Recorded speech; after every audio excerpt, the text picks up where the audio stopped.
বাড়ি যাচ্ছি, দাদাবাবুকে দেখবি। কি হলো মালিনী? মইনাক, তুমি আমার জান। মালকিন এই চুপ, দাদাবাবুকে সময় মতো খেতে দিবি। ঠিক আছে, দেরি হয়ে যাচ্ছে, তাড়াতাড়ি যাও মালিনী। আসি।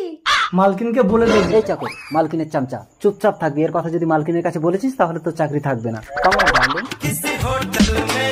দাদা ফোনটা একটু দিন, একটা কল করব। হ্যালো মালকিন। এই দাঁড়াও দাঁড়াও, হ্যালো। দাদাবাবু এক্ষুনি ওই মেয়েটাকে নিয়ে রেস্টুরেন্টে ঢুকেছে।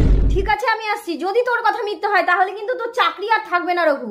ঠিক আছে মালকিন, আপনি তাড়াতাড়ি আসুন। মালকিন তাড়াতাড়ি চলুন, দেখবেন। কই কোথায়? কি ব্যাপার মালিনী, ঘুরে আসলে কেন? মালিকের নামে মিথ্যে কথা? সত্যি বলছি মালকিন, আমি নিজের চোখে দেখেছি। কিছু মনে করো না মইনাক, রঘু বললো তাই আমি দেখতে এলাম। না না মালকিন, বিশ্বাস করুন। একদম আমাদের বাড়িতে কাজে যাবি না, স্বামী স্ত্রীতে ঝগড়া বাঁধানো। ওর কথা ছাড়া তো, তুমি নিশ্চিন্তে যাও।